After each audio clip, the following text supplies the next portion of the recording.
before we get into the deep stuff, let's give some basics or some things I want to do inquiry from the others. Walk me through the Santa Fe Institute. What was it about the time of the math? And this was in the late 90s. So they're not going to hear me on this part, right? We're going to do it both ways? It will not be on the video, but we do have you recorded. Fine. Remember, when you're answering on these questions, I'm not in the shot, and they're never going to hear my voice. So a little bit you got to repeat in your answer, you got to repeat what my question was. Oh, a little bit. Okay. Santa Fe Institute. Why, when you're at the top of your game on Wall Street, do you decide to finance, which was at the time, or endow, or become the donor or sponsor, however you want to say it, for what was considered the most cutting-edge group of mathematicians in the world? Action. So Santa Fe Institute in the late 80s, early 90s, I was interested, I was on the board of Rockefeller. So that starts, Rockefeller University, formed by John D. Rockefeller to sort of give back to the community. It's east side of Manhattan, except it was old. It was sort of old-fashioned. They were talking about medicine, and medicine by itself was, again, subject to the ideas of science. They were trying to use science to find cures for disease. And I said, no, we need to do something different. We need to start interdisciplinary work. How did a schmuck like you get on the board of Rockefeller? What year was that? I don't remember. I think 89 or 91. So that's one of the most prestigious research places in the world, correct? Yes. Okay, how did a guy like you get on the board of a blue blood, internationally known, hard research, Nobel Prize winners all over the place? How do they pick a guy like you, a trader or basically some guy from Bear Stearns? Good question. So I was asked to be on the board of Rockefeller, and I was on the board of Rockefeller. There was a money manager who said Rockefeller needs someone with financial expertise because the university is growing. And there's lots of new things. You have to, again, we go back to the original discussion the last time. Up until the mid-'80s, or sort of mid-'70s, the most important thing was your name. If you were Rockefeller, you already were considered to be brilliant. If you were head of General Motors, it was your reputation. It was who you knew, who your family was, what was your character. And then in the mid-'70s, so basically, if you remember, you probably had a calculator. It was very advanced in those days to have a Texas Instrument calculator, where it could, by putting in the numbers, it would multiply for you to do square roots. And that was the first, and everyone who had a calculator was already advanced on Wall Street. A simple almost like your accountant. The most important parts of business were really now going to calculations. So it's not only mathematics, but it's things that could be calculated. Reputation couldn't be calculated. I could give you, are you a 10 on a reputation scale, an 8? What does it mean to have a measurement of your reputation? We'll get to that later. But places like Rockefeller needed someone to say, look, we're entering a different world where numbers and the numbers of companies, portfolio management was going to be balanced. It was going to be statistical. Jeffrey, could you come on the board? Potentially sit on the finance committee, Nancy Kissinger and a bunch of other people. And David Rockefeller and I got along very well. He was an unbelievable human being. Respectful to everyone. He introduced his driver as his colleague, not his driver. He would never say, this is my driver. He said, it's my colleague. And David started to explain to me world politics. So David would say, Jeffrey, money is going to be sort of the most important thing. People don't understand money. You seem to have this knack for money. I said to David, tell me about your life. What was the worst and the best part of your life? So David said, when I grew up, everyone knew I was a Rockefeller. They didn't know that my father told me he would not leave me a dime. No money. But every time we went out to eat, me and my 5 friends at school, they would leave me the bill. They would expect me to pick up the check because I was a Rockefeller. And he said, I was chairman of Chase Bank. And he said, I remember like it was yesterday, one of the headlines in Time magazine said, David, please fire yourself. So he thought that there was a world that existed that would be a combination of both politics and business and leadership. What do I mean? He formed something called the Trilateral Commission. The Trilateral Commission is some spooky stuff. People said it was some of the people the Illuminati, there's some mystery about it, people that ran the world. It was politicians, but David said, most countries, the politicians get elected for 4 years or 8 years, separate from the royal families in England or in the Middle East. Someone's there for 4 years and then they're not there anymore. The most important people to have stability and consistency would be businessmen. So he formed this Trilateral Commission of businessmen, and politicians from 3 major continents. So it was the North Americans, the Europeans, and the Asians. So he said to me, would you like to be on the Trilateral Commission? Now, I was 32 years old. I said, great. And he said, well, you have to fill out this application so they have your bio. And I looked at the list of people, and it was Bill Clinton, former president of the United States, Paul Volcker, every great leader in America, the Asians, the Japanese, and with a very long description of their history. And they asked me to fill in what I would like to have written. And I wrote Jeffrey Epstein, comma, just a good kid, which I thought was funny, nobody else did. So in answer to your question, at that time I recognized around the world that monies and currencies were not really well understood.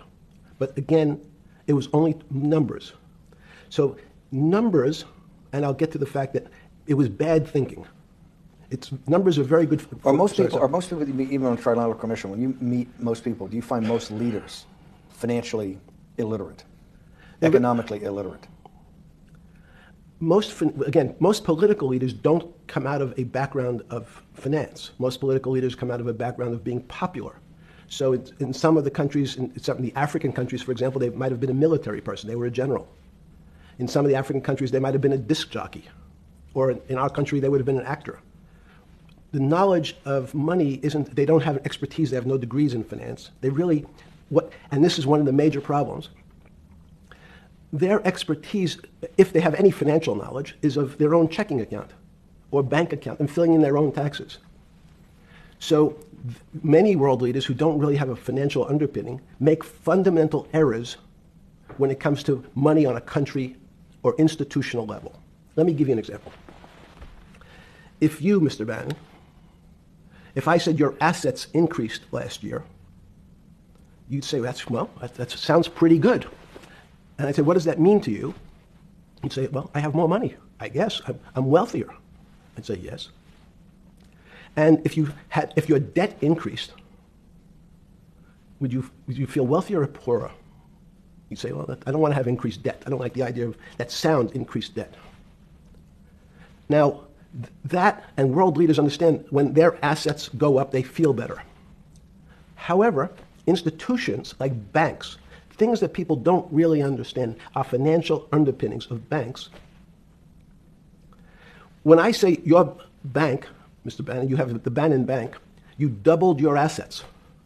Sounds good, but what does it really mean? It means people owe you more money. You don't have any more money. What? Yeah. A bank's assets are how much it is owed by other people. That's crazy. So if the bank goes from $2 billion of assets to $10 billion, it means people owe it an additional $8 billion, but their assets have gone up. So the terminology of assets and liabilities is different for banks. It's not natural. And what most people, and you ask questions about world leaders, there's many people, I think your old boss Mercer understood, there's a fundamental part of money, which is called fractionalized banking. And fractionalized banking is something that finance people understand, and the people on the street, and when I say people on the street, that's where I was when I started on Wall Street, would find it impossible to believe. Impossible. Why? Bannon Bank, I give you $1, just one single dollar. In our system of banking, I would say, okay, Steve, I gave you $1. How much can you lend out to your friends? And your natural reaction would be probably something less than $1 because I want to keep something in my pocket. The way our system works is if you as a bank are holding my dollar, you can lend out an additional $8 or $9. No, it's impossible. I only have $1, Jeffrey. We have something called fractionalized reserves, which is if you have 1, you can lend out 9. That's the way our system works. And so not only do world leaders not understand banking, but the man on the street, my father who worked in the park department, it would be beyond his imagination that people could lend out more money than they actually had in their pocket. Next question. Well, how did this, in understanding that, when you get on something like the Trilateral Commission, you're on the board at Rockefeller, which is the most advanced research. You get brought into the Trilateral, which is the elite of the elite. How, since you're only at that time 30-something years old. 8 years from teaching at Dalton, right? You're Dalton. No, 10 years. 10 years teaching at Dalton. Yes. Walk us through. I mean, put us in the room. Walk me through exactly what it felt like. What it felt like being on the board at Rockefeller. You got these Nobel laureates, and you're sitting there making decisions, and you start to meet these people at Rockefeller. And you start to meet these people at the Trilateral Commission. What did it feel like? That's a great question. So what did it feel That's like? what I'm in the business of asking. What did it feel like meeting some of these people like Kissinger or Rockefeller? And those are two extraordinary people. But in general, I think the question, the people on Wall Street, I tell the story, the first day, one of the first days when I was in Wall Street, someone said to me, "Would you like to buy ATV?" And I was looking in the brochure, and I couldn't figure out what stock had a symbol of ATV. And when I finally said, "Well, I can't find it," and they said, "What's the matter with you? Do you want to buy ATV?" Which is, he was selling hot televisions, stolen televisions from the floor of the American Stock Exchange, referred to in common parlance as the televisions fell off the truck. So I knew what that phrase meant from Coney Island. But what I found was most people, be it in business, in normal life, or in the world leaders, don't really understand money. It is something they think about. They have a sense of what it is. They certainly want more of it. But they also make statements like, "We want more money, but we don't want more debt," which just shows a misunderstanding of what money at its core really is. So most people don't, they want to make it, they want to save it, but to understand it intimately is not a normal characteristic. At the first trilateral or something? Yeah, you're good. Just give me approximate. You joined the Trilateral I Commission. think it might be and we'll be able to show we'll pull down the chart of where your name was, but just give me roughly when it was. I think it could be 90. I don't remember. Let's Sorry. say early 90s. Yes. When you got on the Trilateral Commission and had where was do you remember where the first meeting was? It was in Tokyo. In Tokyo. And at what hotel? I would like to say the Hilton, but it's probably not. And it's a 3-day, 4-day? Give me some Three-day event, and walk me through the whole thing. Speeches. It starts with a dinner. Just walk me through it. It was boring. You couldn't possibly think it was boring. It's It bullshit. was boring. You had to No, be stars sorry. in your eyes. No. Did you fly over privately? Yes, but it wasn't my plane. So it didn't count? No. You fly over. Yes. And it was who were the first, like when you first met those leaders, you had to be wowed. No. You're 10 years out of Coney Island. No, I'm not wowed by people of position. I'm wowed by people of great ideas. And I don't care if it's the bus driver. I don't care if it's the student I had who has teeth coming out. Well, every these guys direction. have to have great ideas. They're the leaders of the 3 great continents of the world: North America, Europe, and Japan. No, many of these world leaders become world leaders because they're popular and they were able to get votes, or they were able to convince people to vote for them. I learned later. Many of them were just good at what they did in terms of politics. Remember, world leaders are politicians in general. They're not scientists, they're not intellectuals, they're not great thinkers, they're great politicians. At the first Trilateral Commission meeting that you remember in Tokyo, sometime in the early 90s, do you remember what were the big issues of the day that they were talking about, and what did you think about it?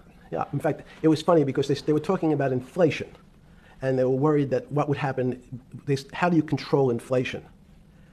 And as a mathematician, I didn't understand the concept. I don't understand the concept today. How's that possible? Well, when you talk about most things to do with money, money is meant to be local. It's US dollars. Then I understand what it means. If inflation, it means my dollar today inflates, and it doesn't buy as much as it did a couple of years ago. The prices go up. It seems that everything is great, but in fact, my dollar is shrinking in value. If you, and you're the financial genius here. I'm just a lowly M&A guy. Sure. If you let me finish the thought. Go ahead. So if you're in America, you can feel inflation. Your salary's gone up, but you can't buy the same car. In fact, it starts to feel weird because the value. That's why I wanted to ask the question. This is my point. Sure. The people who live and breathe this, the central banks, have been haunted by the specter of inflation since the late 70s. Yes. First off, tell our audience, how did that happen? The two great financial events in the 20th century, I'm not going to get to the 21st, were the great inflation in Europe after World War I, the Great Depression, the hyperinflation in Germany that led to the rise of Hitler, and then this inflation in the mid-70s. Before you go over explaining inflation, why is the specter of inflation always the central thing in central bankers' minds? Because it goes back to the first concept I said, the weird concept of fractionalized reserves. The system is not well understood. And most systems, in fact, are not well understood. We don't know how our digestive Hold system... on, stop. This is I impossible. understand. This is impossible. The world banking system, the world currency system, the world monetary system Yes. has to be so well understood by the Greenspans of the world and the Bernankes of the world and you, right? The currency traders, the guys making billion-dollar bets every day, the legendary guy on Wall Street in the late 90s, Salomon Brothers. Lou Ranieri? No, the guy that wrote the money. Michael Lewis? Liar's Poker? Yeah, Liar's Poker. Who's that about? That great trader. Lou Ranieri. No, it wasn't the guy that ran the desk. That eventually ran the hedge fund that went long-term capital. Yes, I don't remember. Who's the guy? I want to say, I don't remember. I'm sorry. Lou Ranieri is big, but Yes. those guys have to understand the system perfectly. No, they don't understand the system. They understand the local part of the system. So, for example, why is not only inflation, most bankers are terrified if the public understood that the bank really doesn't have their money at any one time. It's one of the things during the Depression, there were runs on the bank. The reason the banks don't keep much money in the actual bank is they assume that not everyone's going to want their money on the same day. So it's not really the fear of inflation. The fear is a run on the bank. Everybody wants to take out something that doesn't really exist. Inflation is tied to interest rates. It's a more complicated example. But when your money doesn't buy the same amount of product this year than it did last year, if it buys less and less, like it happened, you used the term hyperinflation. There's certain countries that are not managed well, like in Africa at the current, a $100 billion bill, $100 billion bill in Zimbabwe is worth 1 American cent. That's the perfect example of hyperinflation. It goes up, it doubles every day. So people are afraid that their value in the system starts to break down. But so if I said to you, does your doctor understand your body system? You'd say, well, I hope so, because I want him to keep me healthy. But you could have a kidney infection, you could have a heart attack, you could have a broken knee. There's lots of pieces of this system. And in fact, when you ask the question, very few doctors understand your entire body. There's a specialist for your knee, there's a specialist for your polynoidal cyst, there's a specialist for your head, and now we have specialists in different areas. So and I'm going to get to your first question about Santa Fe Institute. The world economy and your body are both comprised of little systems interacting with each other and making one big system. This is what's stunning for all the little guys out there, the populist movement, the little guys that haven't had a pay raise in 30 years. They think that these elites, have everything. They're the guys in the room making the decisions, the party of Davos guys. You're sitting there, and you don't think many people today really understand the complexity and really all the moving pieces and how they interconnect to the world's financial system.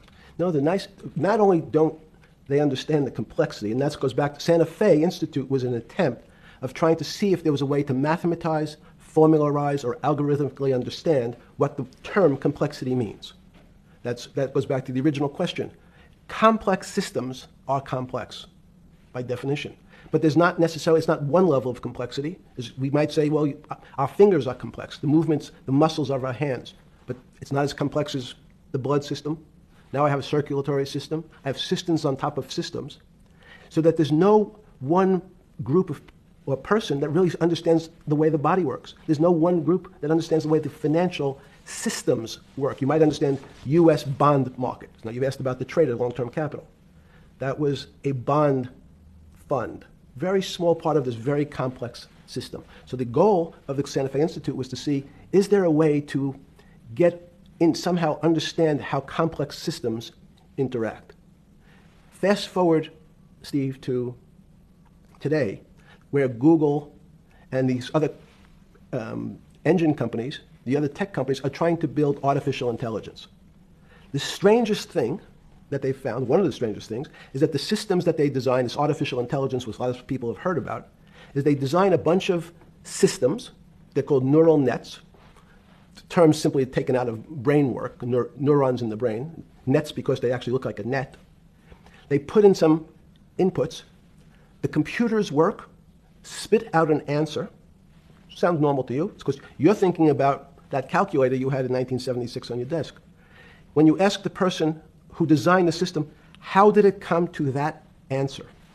How did your neural net, can you show me the calculations? They say, no, we don't know. We don't know how the thing we designed actually came up with that answer. That's pretty strange. They take the same neural net now, and they put it in front of a video game. No learning, nothing. They say, to the computer, they say, sit in front of your video game and learn how to play. It seems the computer learns better than any human in history, faster than any human in history, beats any human in history, but when you ask the designer how did it do it, no one knows. It just did it. So that's the first little touch of things that we already have gotten to a place where we don't understand it, and we built it. On Sunday afternoon, September 14th, 2008, where were you? Sorry? It was the night they put Lehman Brothers in bankruptcy in London. I was in jail. Seriously? Yes. So the financial crisis of 2008 happened when you were in jail? Yes. Oh, this is going to be so amazing. This is going to be so amazing. I take it you didn't have your Wall Street Journal dropped off to you in the morning, your Financial Times? No. How did you hear about because I want I forgot about this, but yes. I'm trying to get this is going to be amazing. Let's go back and do that again. Sunday afternoon, because I want to find out about people, the geniuses understanding the complexity of the financial system.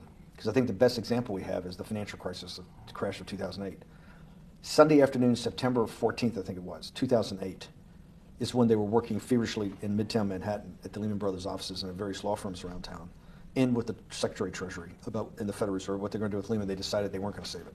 And so they prepared to put into bankruptcy at the open of the market in London the next day. How did you hear about what was going to happen to Lehman Brothers, and what did you immediately think when you heard they was going to be put into bankruptcy? I'm glad you asked that question. I was in solitary confinement September 14th. And again, some of the public stories about the wonderful time I had in jail and my work release, which didn't come till months after. I'd been there since June in an 8x10 cell with a bed in the back, a 6-foot bed in the back, a chrome sink with a toilet attached to it, and a little piece of metal sticking out that was supposed to act as a table. Now, since I was in jail, there were no books. Why? There's no library. No library, but you're in jail. No, I was in jail, not prison. So in jail, I was in a place which was called the Special Housing Unit, which is for the roughest, toughest, meanest people. They had put me there, they said, for my own protection. So I was in an 8x10 cell with a little slit in the door where they would serve my food on a tray about 9 inches by 4 inches. And then as soon as I finished eating, they'd take the tray and close it down. And one of the guards said, do you understand there's Wall Street's crashing. I'm worried about my pension fund. What should I do? And I said, sorry, Wall Street's crashing? What's happened? And he said, there's some crisis and some companies are going bankrupt. I said, are you sure? And he said, yeah, it's all over the papers. We're all terrified. We're going to lose our life savings because we have either a 401k or our pension funds. We don't know anything about money. Mr. Epstein, can you tell us, what's going on? Am I going to be able to afford my children's education? Am I going to be bankrupt like this company called Lehman Brothers? And there's another company in the front page today called Bear Stearns. Oh, no, I said. Why? Because that's the company I was a partner in.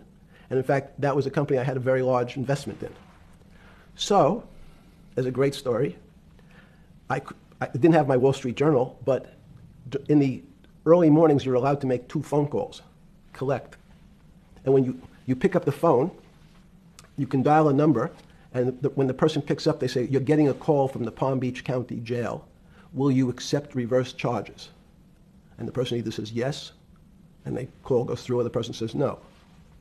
The person I called was Jimmy Kane, the president of Bear Stearns. And I said, tell me what's going on.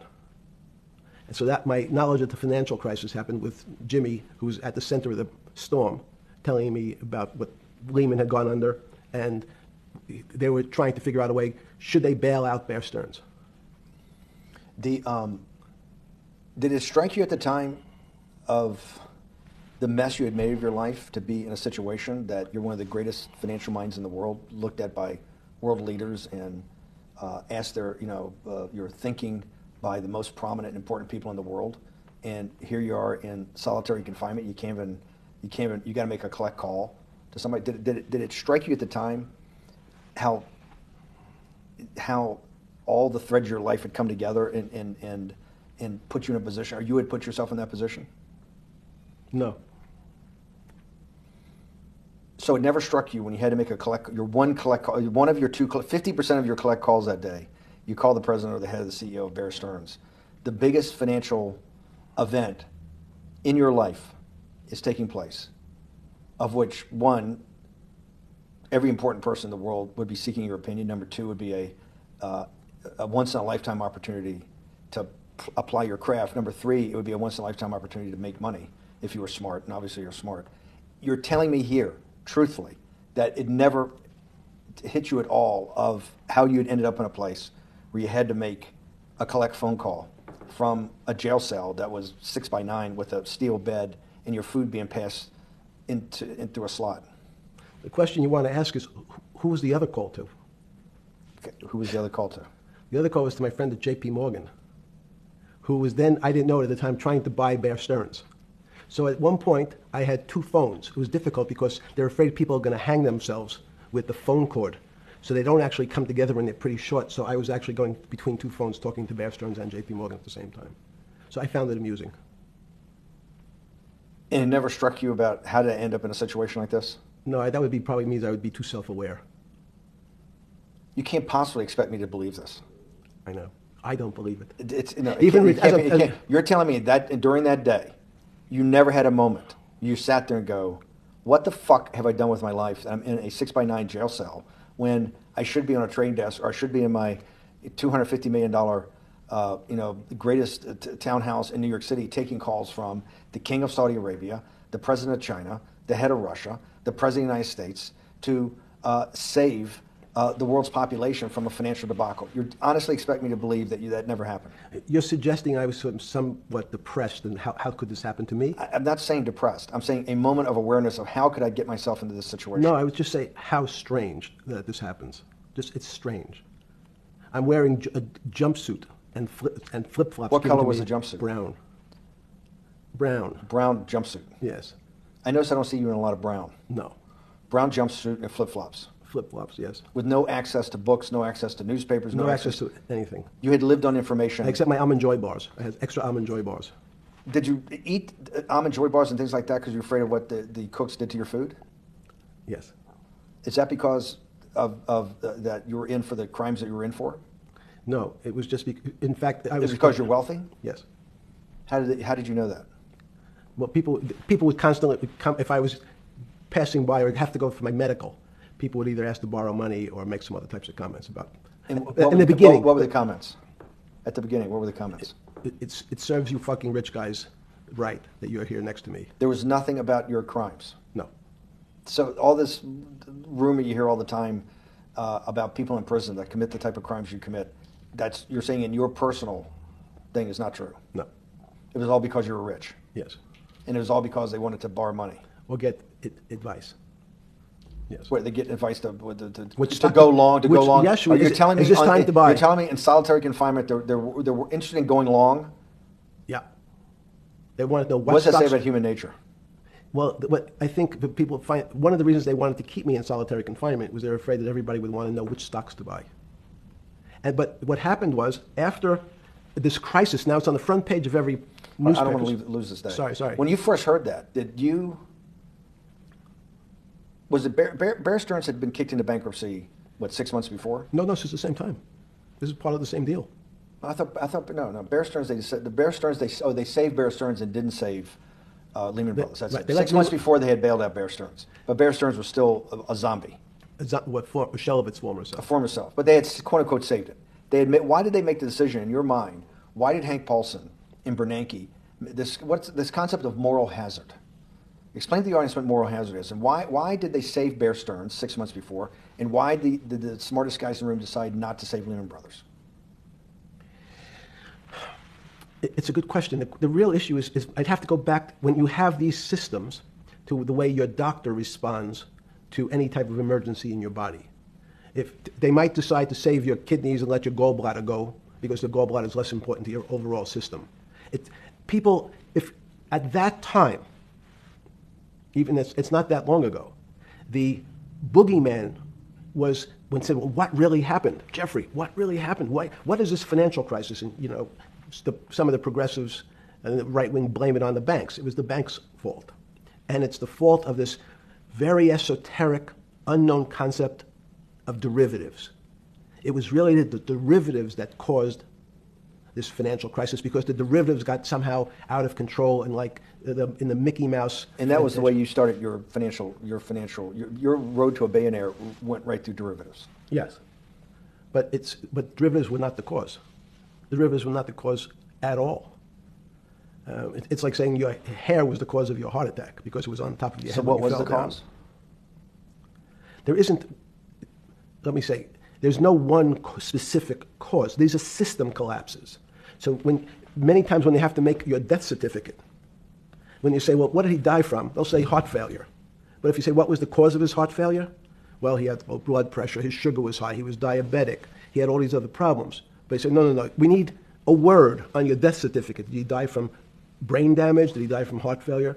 That's the financial crisis. People said, well, what caused it? They wrote on its death certificate, derivatives.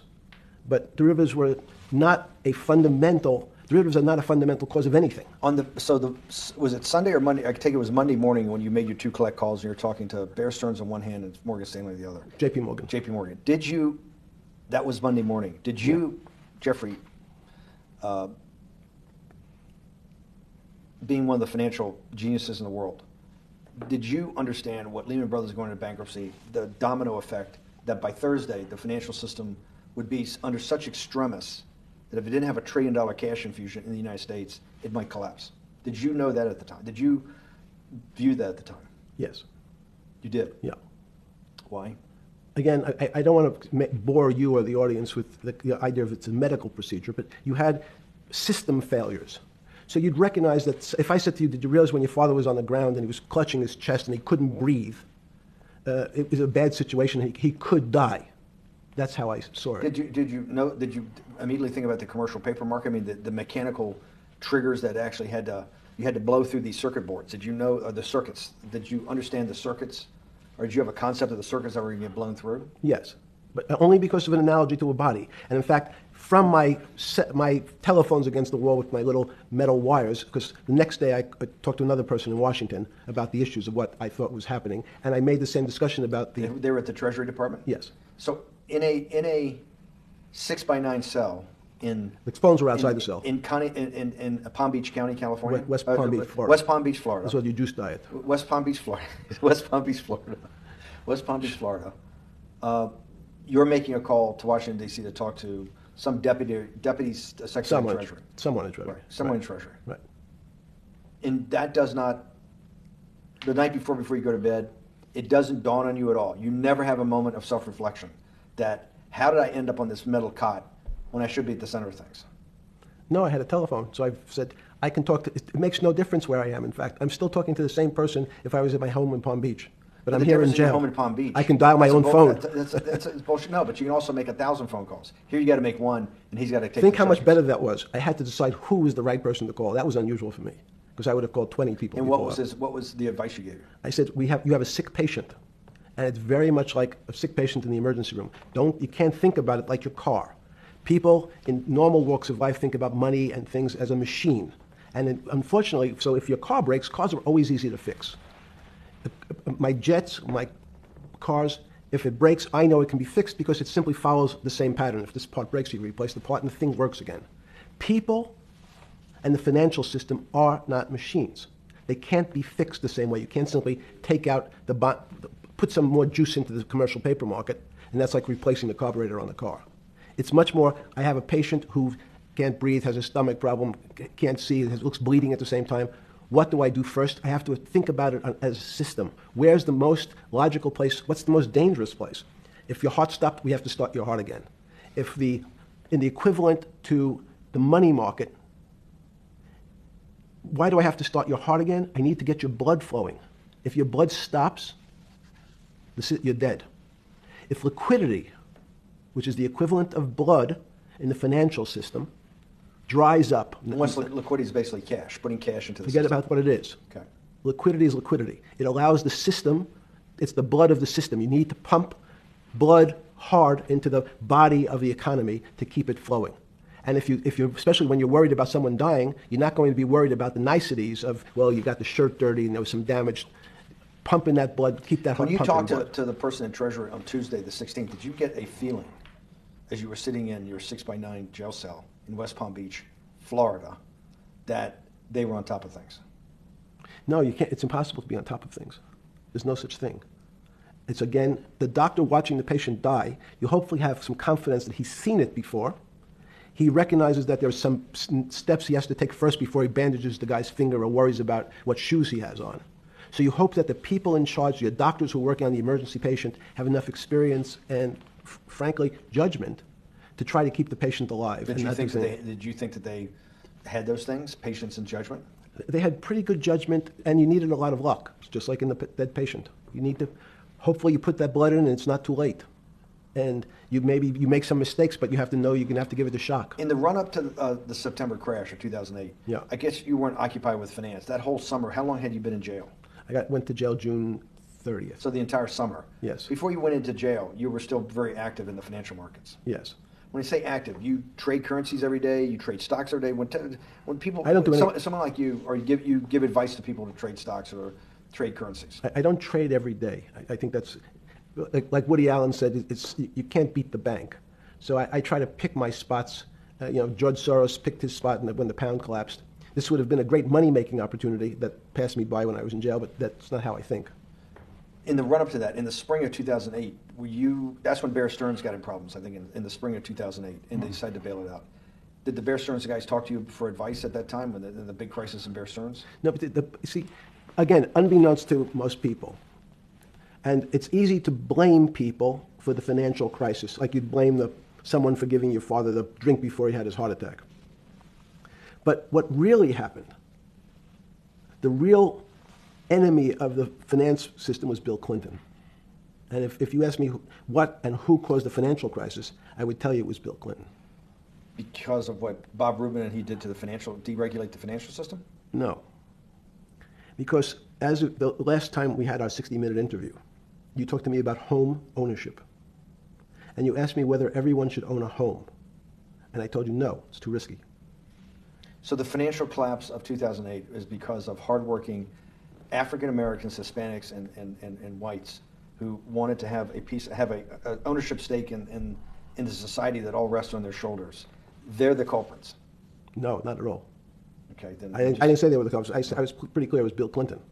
Okay. Why was it Bill Clinton? Because Bill Clinton wanted to get votes from those people.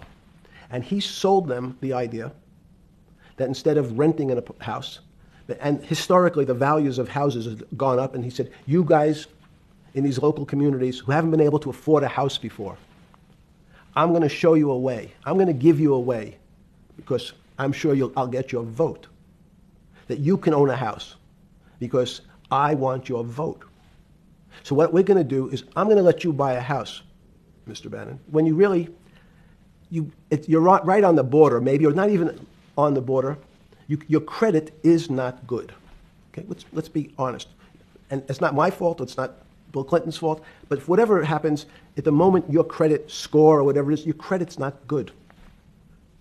Now, normally, you come to me and want to borrow money, I'm a bank, and I say, I'm sorry, Mr. Bannon, I can't lend you money because your credit score is not up to where it needs to be. Hopefully, if you work harder and clean up some of your problems, it will be. But no, what I say to you is, I'm going to figure out a way to lend you, not give you. I'm going to lend you money anyway, though you don't have a good credit score. And don't worry, I'm going to get rid of the term that you don't have bad credit. Bad credit sounds pejorative. You don't want to be a person. Sounds judgmental. Yeah, it sounds judgmental. So what we're going to do is we're going to call your credit situation subprime. Oh, nobody knows what that means. Subprime. That means prime is good credit. Subprime is not good credit, less than good credit. So we'll call it something that people really won't follow. And we'll tell you what, we're going to have people lend you money, though you are a subprime borrower, and I we'll figure out some government agencies to guarantee your loan. No, I don't think you're a good risk.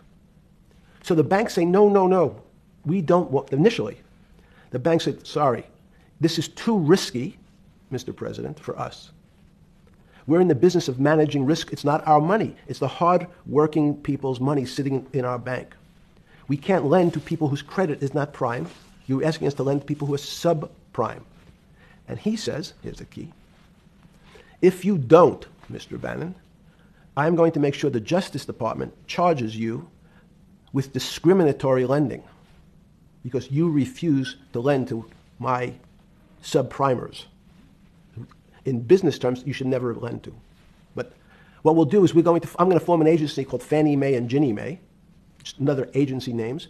They'll guarantee your loan. So don't worry. Don't worry. You don't have to pay it back anymore. Even though and maybe you don't even have to work as hard anymore.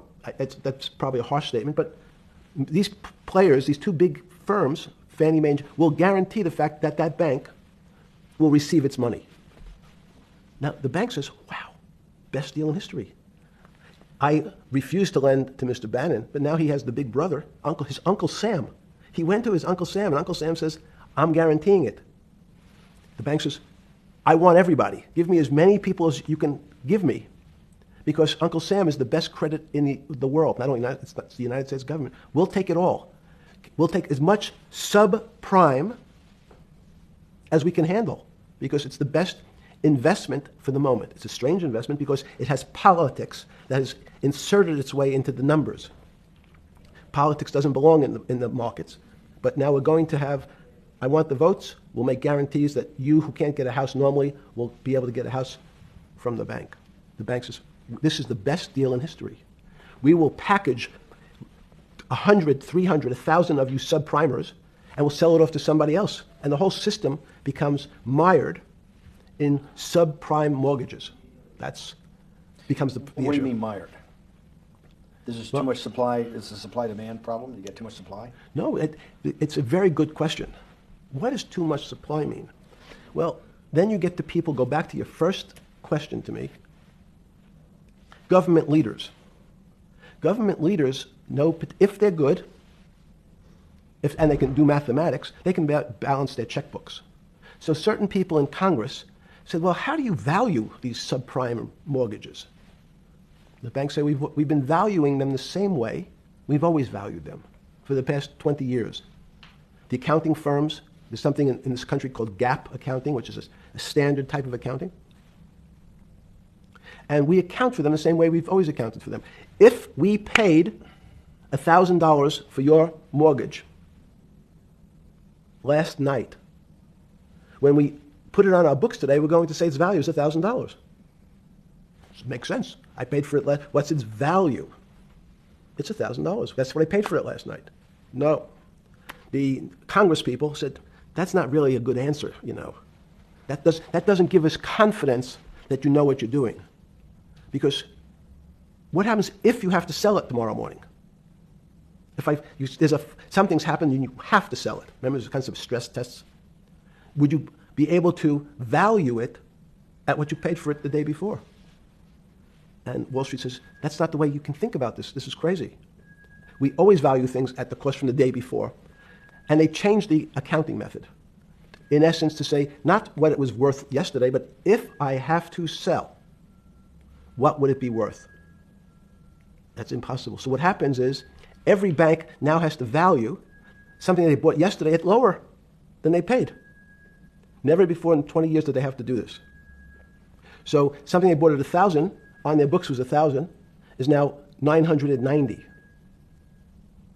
That starts to, you asked the question about what did I start to think about.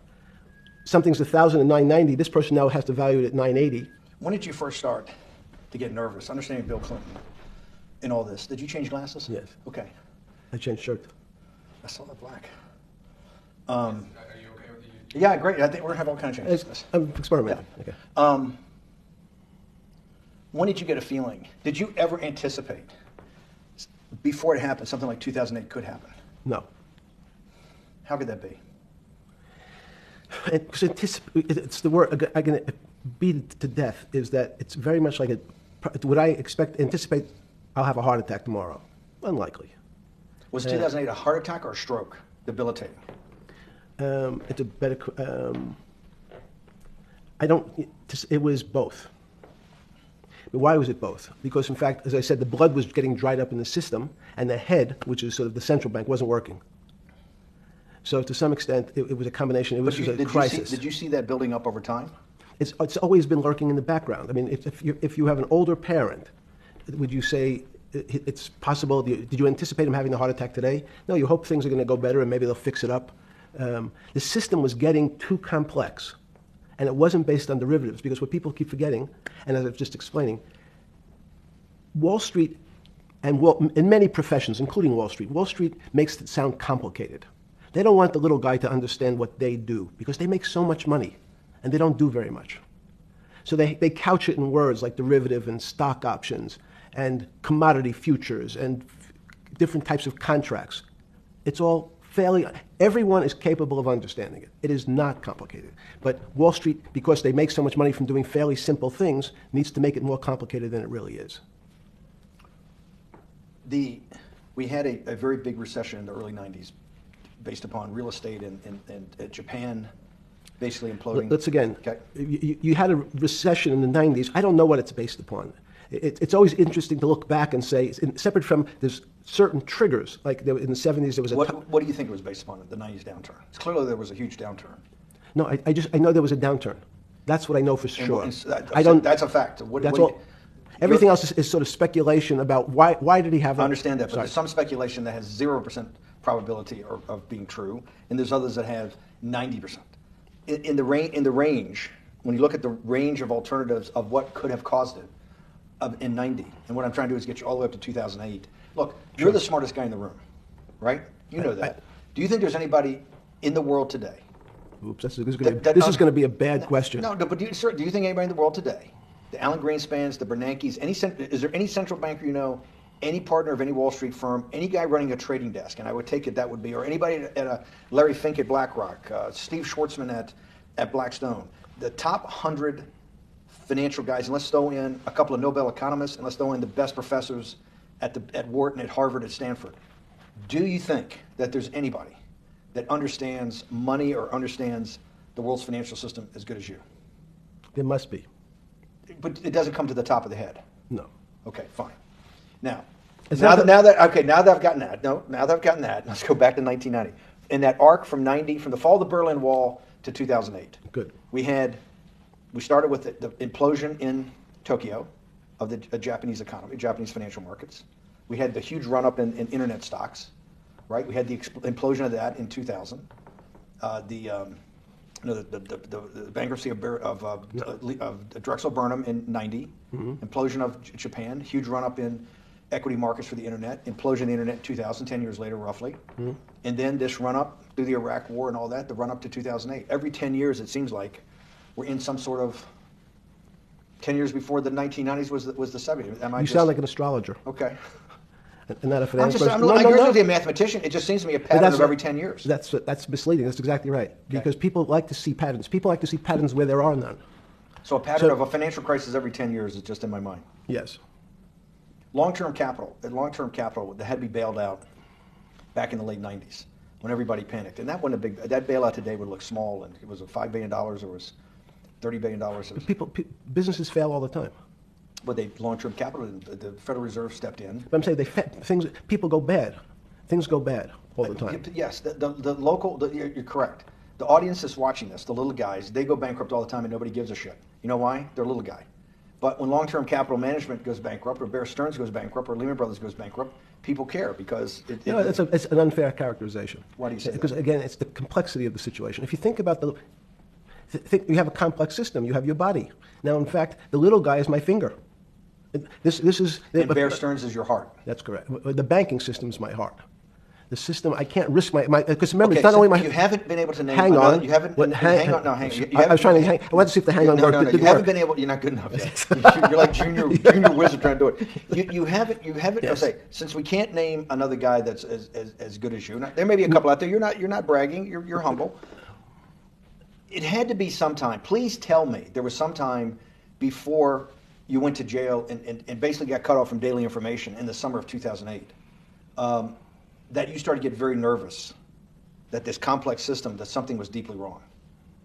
Okay, first, let's go back. When I say no one understands the system better than I do, it doesn't mean I You always understand. sound like a doctor. You're afraid he's going to get sued for giving a thing. Yeah, you're not, no, gonna, you're no, not no, taking no. on any liability. There's no contingent liability here for Yeah, your no, answers. no, no. But the word understand is the problem. Okay. I don't understand the system. So I don't understand the financial Will you system. please stop? You cannot sit here and Yeah, tell me. no. What we just went through, I'll go through again. The hedge fund managers, the money managers, the central bankers, the commercial bankers, the heads of the investment banks, the heads of all the trading desks, the top economists, and I'll throw in the business school lecturers at Stanford. Of all the top 200, 250, you can't name at the top of your head the guys are at least at your level. You have to understand it somewhat. No. Sorry. We all don't understand it. No one understands it. It's a miracle. That's part of the problem. It's impossible to understand. That word understand simply means if this happens here, that will happen there. It's predictable. Understanding means it's predictable. It's not predictable. That's the problem. In complex systems, that was the fascination. Is there a way to tease out some level of predictability? So No. even In fact, you explaining- would ask the question. It's a great question, which was it a stroke or a heart attack? Now, most people don't know that before they were going to have a stroke, they had a stroke. They just have a stroke. Do they understand why? In hindsight, you go back and you can make lots of explanations. It might sound good. And if you're talking to the working man, you're using language that he'll never understand. It's complex. So he, just like going to his doctor, he says he has a gastrointestinal problem, or he has diverticulitis, as opposed to saying, you had a stomach ache, you ate bad food. People don't like to say it in normal, everyman terms. The system had a stroke, and we don't know why. But you just, okay. Hardworking people, and there's a great social benefit, would you not agree, with people having ownership in the system? When you say ownership in the system, it doesn't mean. Let's start over. Okay. So flip Sorry. over your phone too, because Yes. I don't want anyone to see Yes. on your phone. So maybe flip it down or something. Yeah, yeah. Yeah, who knows what the fuck comes up with that? That's correct. Which one has send you? KSA. I can't not believe I've got the magic moment when you're in fucking prison or jail, wherever the fuck it is, It's in crazy. solitary. Now, there's a funny part to that we missed, which is said. Go ahead, tell it. The funny part is just what you asked me. Is there anything funnier than that? No. For black humor, I don't make any black comments. Sorry. You asked me what I was wearing. That's right. You're too wrapped up in the Me Too movement. Yes. So I was wearing a brown jumper and a brown pair of pants given to me by the jail with the word trustee on the back. Because you had qualified to be a trustee? Well, the funny part was it was spelled Trusty. So I wasn't really sure. I'd been a trustee in many different operations, but it was the first time it was actually printed on my back and spelled incorrectly. Probably had a higher level of being a trustee at that than you had at all the boards that you were trustees, right? Yeah, so because the trustee meant you get two devices to clean your toilet as opposed to one. Yeah, but it also meant that you had some sort of personal fiduciary own responsibility for oneself, right? In the jail? You mean? Well, that's what being a trustee is. That's why they give you two. Yes, you get two cleaners. I was a trustee in the jail because I was able to teach some of the kids to help them get their GED. So that's how they gave me a trustee job. There's no time. I got to go back to this because I'm like a dog with a bone in this thing. Yes. You can't. There's something deeply fucked up with you. At least something. Well, we know there are things deeply fucked up with this. You will get through in this film, Right. but you cannot possibly sit there, knowing that you came from nowhere, knowing that you went to the very top of what is considered outside of science and maybe physics, the thing people most admire because it's like alchemy, understanding high finance. To sit there in what will be the defining financial crisis of our time, like Black Friday or Black Yes. Monday, whatever it was, in the Great Depression, and be there at that exact moment, triggered in part by a firm that you used to be a partner in and knew intimately well, and it created much of your initial net worth because of, and know that you couldn't, someone who lives on a phone, right? Yes. Because you do live on a phone, right? Correct. You had to make just two collect calls. You cannot tell me sometime during that day you did not have that conversation with yourself of how the fuck did I do this to myself to put myself in West Palm Beach in a 6x9 cell with a metal fucking bed with a brown shirt that said trustee spelled wrong. So did I find it amazing that I was there? That's a Not better- amazing. I don't want to say it's not funny. Oh, I thought I wasn't funny. Right. But Not amazing. it was incredible. Incredible in what way? This Incredible like how do I do this to myself? No. It's as incredible as me sitting here in this house. They are both just two sides of the coin. That's how I think about it. That my life today is incredible. Do you consider yourself a stoic? No, I consider myself a hermit. Stoics are not very happy. Being a hermit then, being in that 6x9 cell, being in the cell qua the cell was not the problem, right? Correct. What was the problem? Eating the almond joy bars. Because you couldn't eat the food. No, right. But remember, my life is. Did that ever strike you that I can't eat the food because somebody might have done something to it? I got to live off an almond joy bar, one a day or two a day or whatever. How many ever sneak in a day? No sneaking in. Your one almond joy bar, it did not hit you at some time? How the fuck did I do this? No. Let's go back to the spring of 2008. Were you so wrapped up in your personal issues at the time you were not spending enough time on the financial markets, or were you deeply involved in the financial markets like you normally were? No, I was involved. So we're saying that the smartest guy in the room didn't see it coming. No, of course The not. bankruptcy of Bear Stearns, you just thought was a Bear Stearns problem. You didn't see it as systemic. I know you keep harping on it, but it's not. Because you're a mathematician and understand systems. I- It seems that anybody that understands that they had a systemic problem, you would at least be the first on the early search radar. If you're not going to see it, then I'm really afraid, because that means that I always assume there's at least a set of guys out there that have some sort of sense that something's not right. Imagine the guy who has a stroke or had the heart attack. When you ask him, did you feel funny the day before? He's going to tell you, yeah, I didn't feel right. Something was off. I didn't feel right. My stomach was right. I felt a little dizzy. I felt a little weak. But if you asked him that day before, do you think you're going to have a heart attack tomorrow? He'd say, no, I just feel a little weak. I'm a little dizzy. My stomach hurts. So these systems, and that's the issue of complexity. What complexity says is that, in fact, everything seems to go along, and people have seen it. One of the great examples of complex systems is sand dunes. In fact, the sand keeps building up. People have seen some, and all of a sudden, one more sand drop, and all the sand starts running down the hills. That's the way I see the financial markets. When you funded Santa Fe in the early 90s or late 80s? I believe it was early 90s. I can get back to you. But early 90s, Santa Fe was funded for the study of complexity theory. So let's back up. So why did I buy a ranch in New Mexico in 1993? So that gives you some sense. So I would have funded it in 1990. Los Alamos, which was the high energy lab up in New Mexico, was losing all its scientists. And Los Alamos, it was where Oppenheimer and where a lot of the nuclear weapons program, the bomb. That's where the Manhattan Project. Manhattan Project Yes. was Yes, sir. Los Alamos, and you bought your property out in New Mexico to be near that? Yes, because the scientists were they cut the funding for high energy physics. But the people who worked in Los Alamos would still be in the Santa Fe area. They cut that because this was the Cold War dividend, right? I don't remember exactly why. It was because, again, people thought that physics and high energy physics really wasn't that important. Because that was about nuclear weapons. No, it was because they decided, which is maybe not right. This was the same time that Murray Gell-Mann came up with the term quark, Q-U-A-R-K. He picked it out of an old poem, the word quark. But it was mysterious. So they were starting to understand in the 90s that in our world of the physics world, there was things that were just unexplainable. They called it strange things. You gave it a name. You gave it some characteristics. You called it had charm. It was one of the terms. It had a charm. It had a flavor. It had a color. But no one, Mr. Bannon, understood what it was. Just like the financial system. And you wanted to investigate that?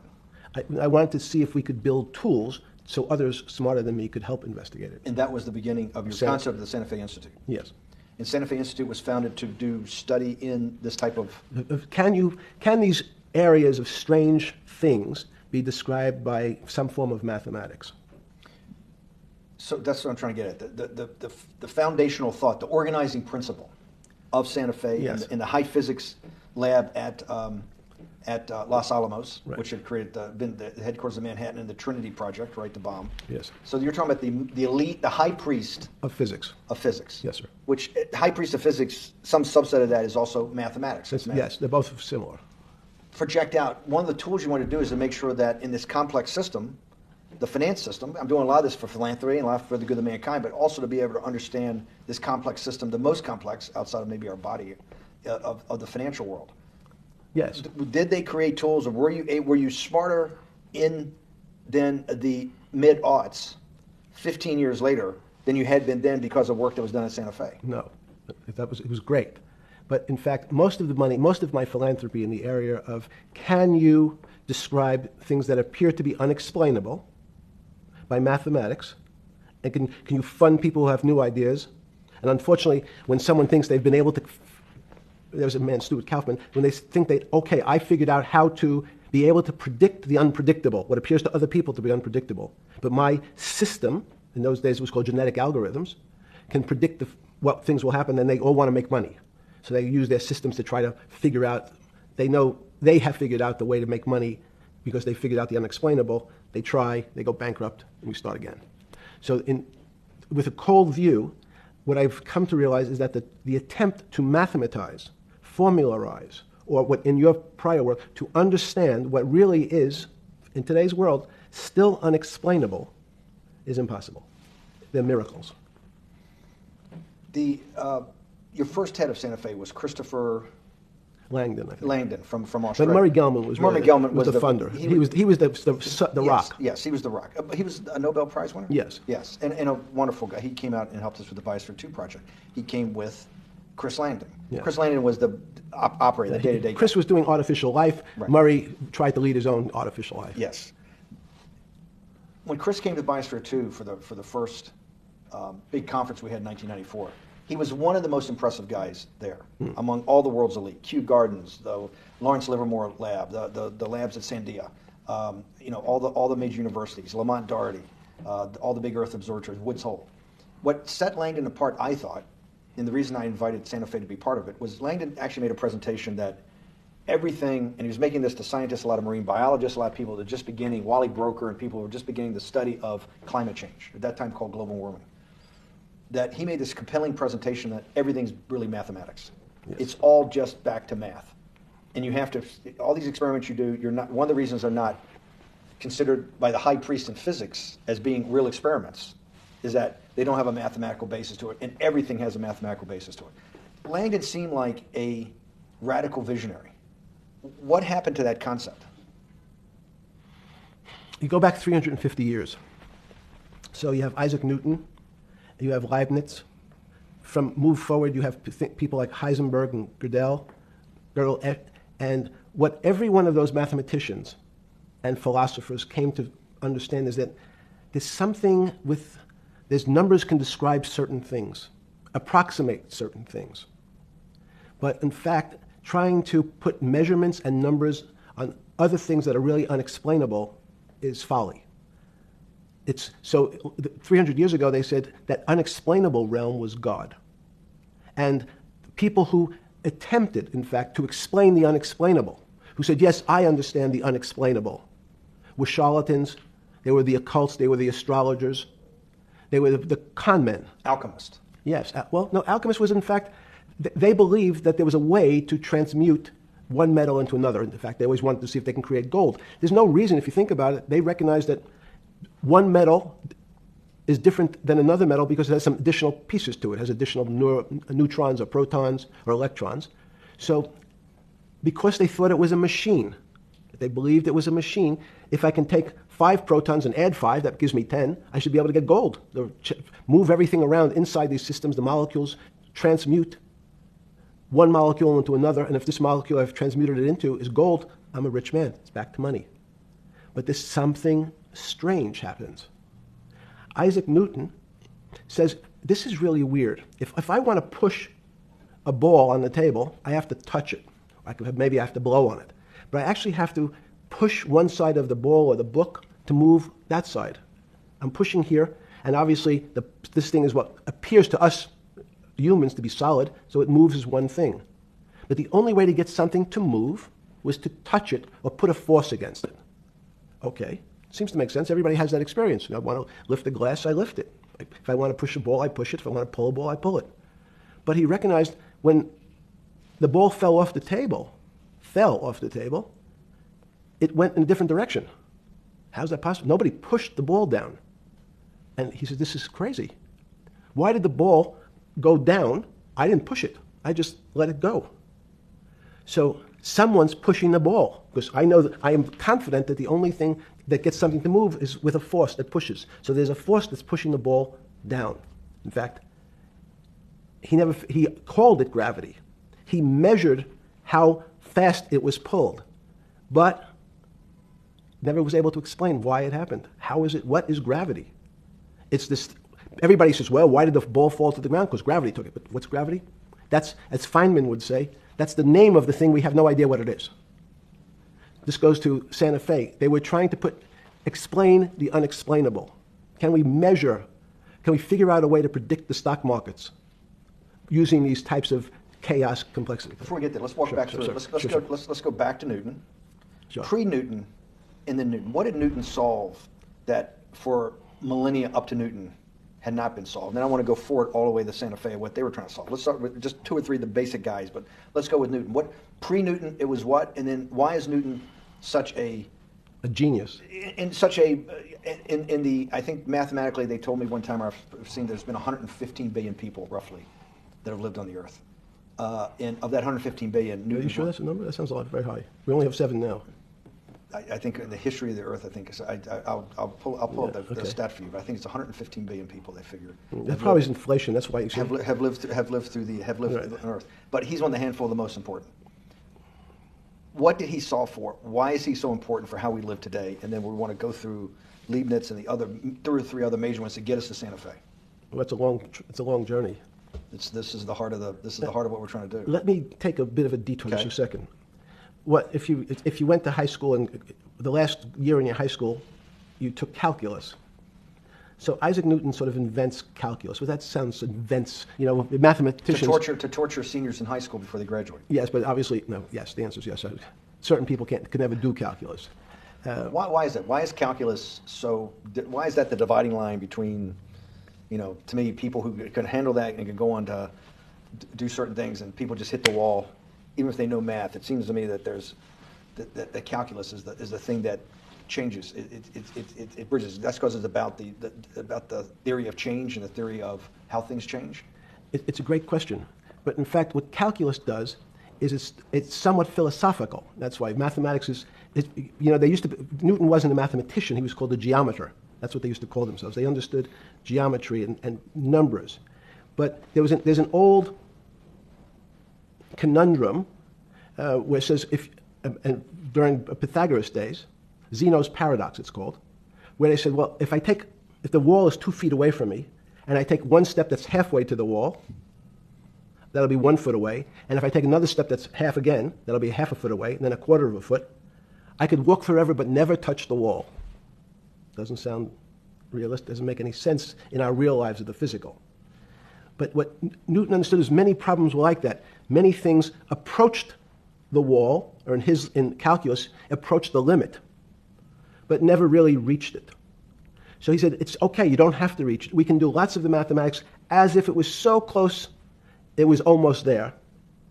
And we could do lots of mathematics almost being at the limit. And this is really important, Steve, for today. Because most of the science up until today was things that are starting to approach the limit. You were taught in high school that if you had 1 divided by 0, if you remember your high school algebra, you were told, what's the answer to that? Is there an answer to 1 divided by 0? No, if you were in high school, it's like, stay away from it. It's the boogeyman. You could write it down as it's undefined. It's not able to be determined. There's a bunch of things. But in fact, 1 divided by 0 is a strange things happen. It's a world of the strange. And what I'll explain to you after is that when you get 1 divided by 0, you get into a world we don't know what happens. The answer is it's not explainable. We can call it things like undetermined. We can have a convention to say it's X, Y, or Z. But in real life, we don't know what happens when you are actually at the limit. So Newton thought the same concept is that the limits were God. You got close to God, but you can never be God. He had this sort of religious interpretation. Okay, I want to go back to Newton. Why is Newton such a big dividing line in mankind's history? What is it about Newton? What is it about what he's trying to solve? What did they not know beforehand? And because we live to a degree in a Newtonian universe, although I realized later a atomic physics, but at least for a while, it was Newtonian. So what's the dividing line? Why is he so important? Why is he an inflection point in mankind's movement from the swamp to the stars? It's a great question. Because stars was by Kepler. What Newton starts to allow us to do is to make accurate predictions. Remember that we've talked about that with money, about the things in our physical world, how cars, he didn't have cars then, how horse carriages moved, how bowling balls moved, how pool cues and pool, pool table balls. Had people tried to solve that before Newton? Had Many, people many, tried it? Heraclitus or Plotinus, Pythagoras, had these greats that we hear about, had they tried to solve the same problem? Not the same problem. They try to, again, what Pythagoras does, he starts to figure out this relationships in triangles. For example, everyone knows the a squared plus b squared is equal to c squared, that Pythagorean theorem, which is basically says these shapes in a triangle, each side of the triangle has a fixed relationship with the other two sides. That's strange. He knew, again, but it was all numbers. This was a system of things in the physical world, and Pythagoras says we can start putting numbers on things that help you predict how they will behave. You can add two triangles and make a square, some different shapes. They were looking at geometric forms. Newton says, well, I want to know how planets move. I want to know how things around me move. Can we find formulas? Can I find formulas that explain what I see in the physical world, how physical things interact and how they describe one another? Again, the fact that two solid masses, for some very strange, unknown reason, unknown today, attract one another, no matter what they are. People have seen the experiment. You hang something, two little metal balls from a string, they move towards each other. In fact, they move towards each other was very specific. So when you drop the ball to the floor of this room, Newton says, in fact, the room came up a bit to meet the ball. The room moved. It's imperceptible. You can't really perceive that motion, but they attracted each other with certain ratios. So he started to be able to measure things in the physical world. And that was great advances. It also, you wanted to move very quickly. Unfortunately, most people, especially in the 20th century, 19th century, said, well, like Newton, let's measure everything. Let's measure people's behavior. Let's measure their psychology. Let's measure their health. You go to we can have my blood test. Let's measure everything. We can measure Wall Street. Their voting habits. Measure. Can we put a number on how much I care for my wife? Can I put a number on how I feel? And we tried, unfortunately, tried to mathematize the finer things in life, and then recognized that there's things that, unfortunately, just fall outside. Schrodinger wrote a very famous book about what is life. He was trying to figure out a way, can he describe the difference formulaically between things that are alive and things that are dead? The answer is no. The things that are alive in my world are miracles, not magic. Magic has a bad connotation. You don't believe in the spirit or the soul? That's what animates people, is your spirit or your soul. That's No. Have you ever seen someone die? When they die, their spirit leaves. Their soul leaves, no question. So There's no question to you about No that. question. There's no question to you that there is some animating life force within us that leaves when you're dead. Yes, in fact, I refer to the soul. This obviously is certain. The questions in the past, even Because during people would normally think you were soulless. So Thank you. But have you talk about you actually believe in it and have done some thinking about it is pretty shocking in its own right, isn't it?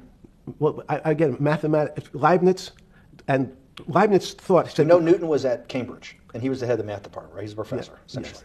But Leibniz, was Leibniz a German professor? Yes, but what Leibniz said is the soul is so strange because God took chemicals, which is simply the material, like tables, and he somehow made this material able to have a thought. How strange is that? Not only does it have a soul, but there's some way it was put together that this material substance is able to think. So when you say to me, it's obvious to everyone that there's such a thing as a soul. Now, if you're part of the Charlatanville, you'll try to explain it to people. The soul I describe as the dark matter of the brain. Why is it dark matter? Because in high energy physics nowadays you hear terms of dark matter, dark energy. Again, terminology. It's a complicated term. Why is it dark matter? Because we can't see it, that's all. What do you mean you can't see it? Well, somehow we see something moving towards this area of darkness. I can see this thing, This appears to me to be empty. It's just black, but I see it being drawn this way. So I say, well, I know if this were matter, that would follow that equation. If this was solid, it would explain the way this particle moves. But I can't see anything here. So I'll just call it dark matter. And I'll say, I don't know what it is, but it behaves as if there was something there. The soul is obvious to everyone that there's something different between things that are alive and things that are not alive. But we have no idea what it is. It's currently unexplainable. I believe we need an entirely different system of analysis to try to figure out. But Sorry. No, with Newton, with all his alchemical studies and things he worked on the spiritual side, Leibniz that just talked about the soul, Schroeder talked about what is life. If a modern scientist or someone that you funded at MIT or at Harvard or one of these things talked in those types of terms, they would be considered to be a wingnut today, wouldn't they? They would not be. They would not be on the path for tenure, right? Unless they were in the philosophy department.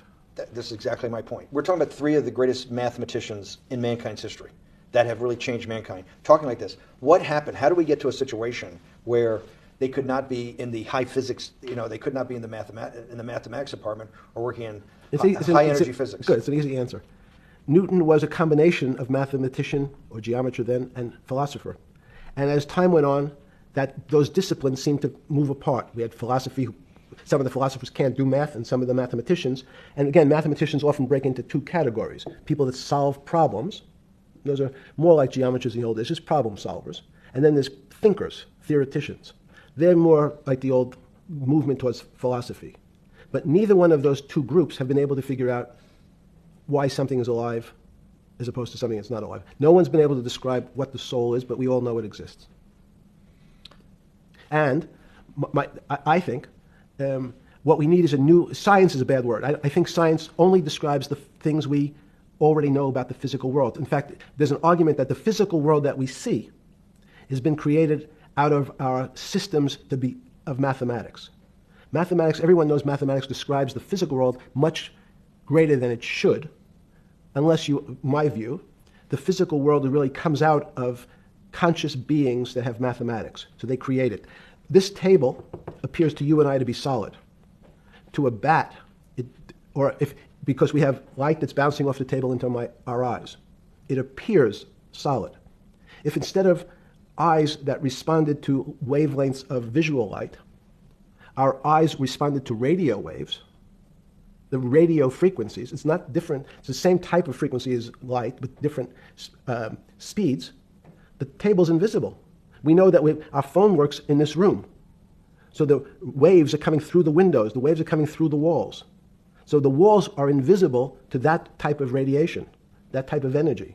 The walls I can see them because my eyes, a physical system, determines that the walls are there.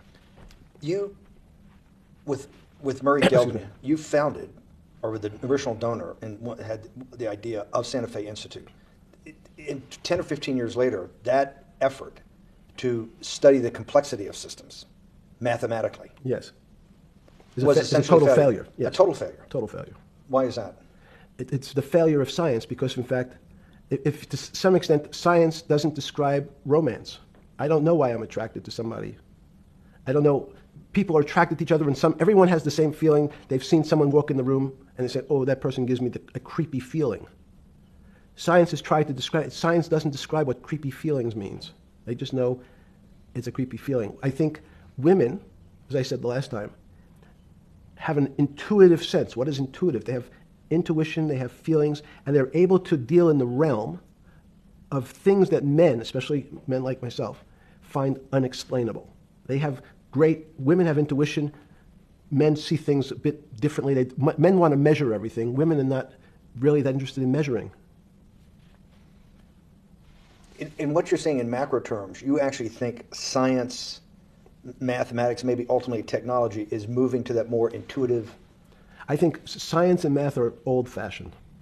And unfortunately, people are still taught that they have to learn algebra in school and certain things in school, as opposed to learning to have an emotion. Is this what Larry Summers was trying to get at? Maybe he didn't say it perfectly enough, but what he was trying to get to in that system, the systems we study today, the way mathematics is either taught or understood, that women just haven't gotten up to the highest realms of engineering or physics or mathematics because of that? And you're actually implying that there's a either new branch of science, or we've hit an inflection point like in Newton that's going to go in a Newton took mankind in a different direction because he was able to measure. Then you had subatomic, non-Newtonian physics later. Are you saying that you think there's another developing field that's coming up that may take us, I don't know how many decades to get our hands around, but that's what's evolving out of this? Yes. Yeah. In fact, I think that mathematics, it's not the end of science. Every year someone says it's the end of, we can't discover everything. There's lots to discover with relationship to the physical world, but we know a lot already. In respect to the unexplainable world, we almost know nothing. Women, again, sense it. And instead of Larry Summers, I won't digress too much, but Howard Gardner early on said, there's not one form of intelligence. It's not mathematical intelligence. There's emotional intelligence. There's kinesthetic intelligence. There's this argument that I reject that black people are less intelligent than white people. It's not true. We know, for example, that if I was in the forest and I had to run from the lion or figure out a way not to be eaten, and my competition is a local African, I'm the one who's getting eaten because they have the intelligence to deal with their local environment. So it's just different. It's not better, it's not worse, but there's many differences amongst different types of people. And so people have different intelligences, and they excel in some intelligences usually, and less so in others. When did it come to, because the world of high finance is a world of pure reason, or is it a lot of emotion and gut checks and on trading desk and central banks when these decisions get made? Is it that high church, like the high church of science of high energy physics, or is it as much emotion that comes in as much as the mathematics and the reason? It's a great question. I think if you talk to really experienced and successful traders and you ask them how they know what's going on, they can't give you an answer. They don't know. They feel it. They can feel the way the market's moving. They can feel the way the stock's moving. And these are not very well-defined terms. It's difficult to put in mathematics terms. How did I feel it? You could look back and make guesses what I was seeing. But great traders feel it and then act on their feelings. That's the difference. Many people feel it but are afraid because they want a mathematical justification before they take that next step. When you first got on the trading desk at Bear Stearns in the late 70s or mid 70s, were you shocked by how little actual understanding of mathematics that the traders comprehended? Yeah, well, again, we had a Texas Instrument calculator. Most stockbrokers, especially before 1975, if they were good stockbrokers, could add. That's about it. They could multiply. If you could multiply, you were already in the top 15% of stockbrokers. Stockbrokers simply meant there's a story. When I went to the first person, I had no money. And I said, how much money do you make a year? And he said, $400,000. I said, impossible. I'm making $10,000. That's probably more than your family had made in its entire existence. Yes. And he makes it in a year. I said, what do you do? And he said, it's too complicated for you to understand. Which is what the main thrust of Wall Street people, they want to tell you it's too complicated.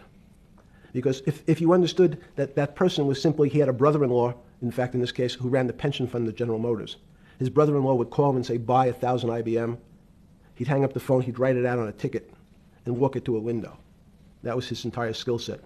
Hello, write what my brother-in-law says, walk it to a ticket window. Give me an example when you were on the trading desk in the early days of Bear Stearns of a time that you felt either complete uncertainty or you saw total panic, where something was happening that people couldn't foretell and that they were like in an airplane cockpit where it's going wrong. Walk us through that. In 1978, I think it was, across the news wires, there had been a collapse of the currency in Thailand. On the other side of the world, had no relationship to me. I wasn't sure where Thailand was. But the fact that a currency, a country's money, had all of a sudden dropped tremendously in value affected the rest of the world's markets.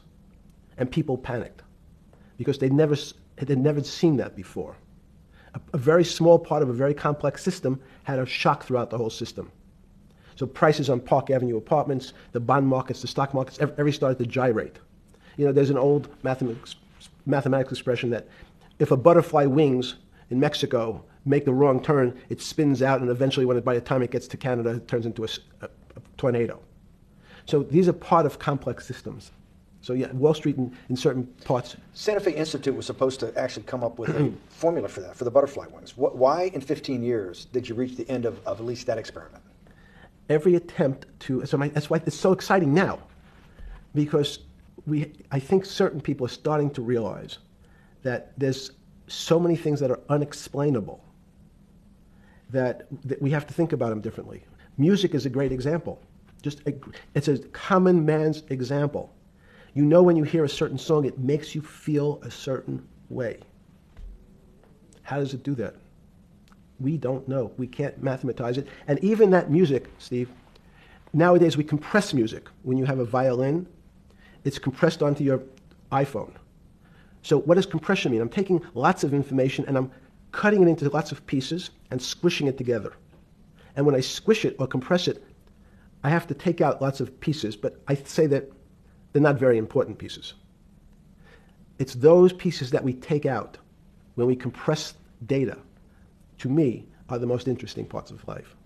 You just said a while ago, part of this new search for science may go back to when people were actually talking about a soul, and you said there's no doubt in your mind that there is a soul. Describe for me what you mean by that. What do you mean by soul? What do you mean soul different than the physical analog body that we're seeing on film right now? It's difficult to describe in words. I mean, I'm not a poet. Poems get a little closer to what that really means. But even the concept of what is life becomes complicated when you deal with plants and seeds. Is a seed alive? I don't know. Certain people would say, no, it's dead. When you're a banana, one of my favorite examples is the banana that's sitting on the countertop in your kitchen today. Is it alive or dead? What do you think about human life? Tell me about human life. But your banana is alive. That banana is breathing. It's on your. You say that's impossible, Jeffrey. No, it's not. Is the banana conscious? All these words. These are words. So everyone's trying to fit a very complicated concepts into a very small box called conscious or alive. These don't fit in that way. So if you put your banana in a bag and put another fruit in with it, the fruit ripens faster because the banana breathes with it. We don't understand most of those things. So you asked the big question. Sorry. You talk about the life. What about human life? What about it? Tell me what do you think? What do you think human life is? It's a miracle. It's a miracle. And when I say miracle, I can't explain it, and I make no attempt to explain it at the moment. We don't know how to think about it. And anyone, and again, another one of the Feynman quotes when he was talking about quantum physics. He said, anyone, Jeffrey, who says they understand quantum physics and quantum mechanics and quantum behavior, you know they're lying. Let's talk about it. That's post-Newtonian. Talk about what's the difference, who founded quantum mechanics, why is quantum mechanics taking Newtonian physics and taking it to the next level? It forms a much broader category. Let's go back to this desk. You used the thing of Newton using this desk. Why can't Newton's theory explain everything? Why did subatomic quantum mechanics or quantum physics have to come in to explain this? Well, so let's go right back to square one. Why is it called quantum physics? So quanta is a word that simply means packet, small amount. So it's quantized. So when we recognize that this table appears, another very complicated word, solid to us, it's really made up of molecules or atoms. And atoms, we've given lots of names to what some of the behaviors. If you were in school, when you and I were in school in the 50s, the model was a little center thing in the middle, and an electron went around and around it. It was seen as a ball that went around and around it. And as we start to say, well, let's see what this ball looks like. I want to be able to examine that little thing called an electron. We found that there was nothing there. There wasn't the thing. It was simply a cloud of energy that we can call an electron. So we already started to see mysterious things as we go into very super small quantities, quantum physics. So quantum physics started to go into the very small, and at very small distances, we see things that we can't explain. We just cannot explain. How am I doing on time? 4 minutes. Fine. And to summarize, no, sorry. Let's go back to human life. When do you think human life starts? It's not these. So you see, this is the question. You're asking me to measure something again. It's the It disease. can't be measured. You just hate making commitments. That's why I'm not married. I'm peeling this onion back a layer at a time. All your bullshit and happy target can't be measured like that. Is that to say measure it's a commitment. You don't even like a commitment when you answer a question. I don't As know. they say in golf, commit to the shot. I don't know what it means to be measured. You do know what it means to be measured. You're one of the leading currency traders, hedge fund guys, or stock market financial wizards. You're in the high priesthood of high finance. You certainly know how to measure. That's why you're a billionaire. Any other answer besides that is total and complete bullshit, and you know it. I know very few things. You know things can be measured. You measure every day. You weigh and measure every day. You weigh and measure people. You weigh and measure leaders. You weigh and measure economies. You weigh and measure politics. It's a very you, good. You weigh and measure. You weigh. Hang on. Your whole life, in fact, is measuring. So what you've now done is a great thing, is you've used the word measure, a mathematic term, in a common vernacular and abused it. So I don't even recognize what it means. It's so abusive to my field. Why? Let's go to that.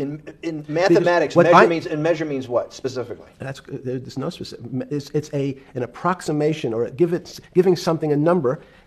Einstein said, we're not asking you to go to the ninth decimal point. Oh, you didn't say that before. No, you're not going to the ninth. I don't even. What if I say measure? How tall are you?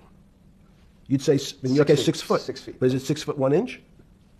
Give or take, it's between 5'11" and 6 feet. But what's that? So the question is, I want an accurate. I got Zeno's paradox. I don't even know what it means to measure you. Am I measuring the top of your hair, the top of your skull? And the finer, the more. You're being rabbinical. This is like. I shaved my beard off. I used to be rabbinical. No, my point is, isn't that going through the Torah where you're parsing every definition? No, however we broadly define measure. Your life literally is about measurement, is it not? It's about putting numbers on things so that I can try my best. You can call it whatever you like. If that makes you feel better. What do you know? No, I want to make you happy. Back to your scientific inquiry. No, even a number. People don't. A number is a complicated thing. When did you come to this inflection? When did you come to this aha moment? When it was in your solitary confinement, when the biggest financial crisis in world history was going on in your 7x9 jail cell with your metal bed and your two brushes because you were a trustee with the brown uniform on, trustee spelled wrong?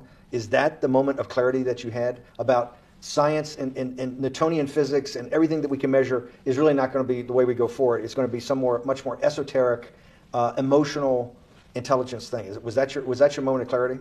I wish it was, because it would make such a great story for this interview, but it's not. It's the fact that I lead such a privileged life to come across. But when did you? If it didn't happen then, when did it? Or did it happen before? I was going to hopefully get to the. Okay. I'm in a privileged position to have some of the world's smartest people come to my house and tell me what they think about different subjects, and I finally realized that the thing that they had most in common was there was this area, no matter how smart they were, that when I asked them the questions, they said they'd have to resort to a 500 or 1,000-year-old response to that question, which was, I don't know. You know who else found that out? Socrates. That's what Socrates kept doing, right? Socrates kept asking all the experts. He would go through, question after question after question, and realize at the end they didn't really know. They really didn't basically understand what they were talking about. And one of the things that people won't enjoy, it turns out that potentially one of the bad things to teach children is how to write. Writing, reading, and arithmetic everyone's supposed to be taught. But writing forces you into a very narrow channel of thinking. You have to write in a certain form, in a certain way, in a certain linear pattern. So your thinking becomes somewhat narrow. The reason I brought up writing is one of the recent discoveries of mine with respect to Socrates, Plato, and Aristotle is they never wrote anything. They spoke, and people around who could write wrote. Socrates could think. So that was... Jesus of Nazareth was the same way, right? Never wrote anything. I thought he was a carpenter. He was a carpenter. Didn't he need like a little carpenter's tonight? I don't get that. But at least his written record. Right. One last thing. Sure. Thank you for having me to your house. Vegetable juice. Let's go back. Look what vegetable juice does. When did that... The beginning of that, was there any one aha moment in all these great thinkers? Did it happen before 2008? Was it after? That came up over, I know, many years, but when did you actually realize, hey, something new's got to be developed? Yeah, that's great. Is that because, again, I'm privileged enough to have people around me who've given lots of philanthropic gifts to institutions of higher learning. And when I said, the impact, how do you judge the impact of your giving? And we sat down and said, no really new ideas have come out. And I realized that, of course, it hasn't come out because we've been looking at using science and mathematics, and it's the wrong tool. It's obvious. institutions that are set up and try to put forward knowledge and understanding and truth, should they take your money? Derek Bach at Harvard said taking money for good causes is a good thing. So if Hitler took all the gold out of the teeth of the Jews and said, I want to give this to Heidelberg University to fund the Leibniz chairs so that I can study high energy physics, Derek Bach would say that was fine? Again, these questions are questions where good people on both sides, like your Charlottesville, could differ. I don't know the answer to this question. So tell us the two. Give us the two answers. The one answer why it shouldn't be, and then the one answer. Derek Bach says, "I'll essentially take cash from anybody because I got so many projects, so many good guys, and this is the way I'll do it." So I'm indifferent to where the cash comes from. Money's money, and if I got good guys, I'm the fiduciary. Says these are good people, and this is good research. Okay, I'll take the cash from any source, including you. What's the other argument? Let me give you that. I know in my case, is your money dirty money? If you live. I just asked a question. Is your money dirty money? No, it's not. So, in fact... Why is it not dirty money? Because I earned it. But you earned it... I earned it legally. We went back to this before. You earned Yes. it. You earned it advising the worst people in the world, right, that do enormous bad things, and just to make more money. So, instead of asking me the question, should you take the money? Because I think it's a legitimate question. Do you think it's a legitimate question? Yes, no Why? question. Because I think about it, I think ethics is always a complicated subject. But I can tell you that with the money I gave to help try to eradicate polio in Pakistan and India, instead of asking me whether that money should be given to these children for vaccines, I think you might want to ask their mothers who received the vaccine, who know their child now won't get polio, and ask them if Epstein should have help these people. You're a mathematician. If we walked into that clinic where they're giving that money out to these people that are in the most dire straits of poverty and sickness, and told them that the money was coming from class 3 sexual predator? Tier 1. What's tier 1's the highest and worst? No, I'm the lowest. I'm the lowest. You're the lowest. Okay, tier 1, you're the lowest. But a criminal. Yes. That the money came from them. What percentage of people do you estimate? I understand you don't like probabilities. Do you estimate would say, I don't care, I want the money for my children? I would say everyone said, I want the money for my children. Did they know where the money came from? I think if you told them, if I told them the devil, 100%, the devil himself said, I'm going to exchange some dollars for your child's life. Do you think you're the devil himself? No, but I do have a good mirror. It's a serious question. Do you think you're the devil himself? I don't know. Why would you say that? Because you have all the attributes. You're incredibly smart. You remember the devil is somebody knows smart? The devil's brilliant. You read Milton's Paradise Lost. No, the devil scares me. Satan is at the number 1 or 2 archangel, and the reason he goes to hell and leads the rebellion is because he can't be the top guy. And his thing is, I'd rather reign in hell than serve in heaven. I saw that in a movie once called American Dharma. I don't remember who said it. Okay, you have to go. Okay, good. Okay, that was good.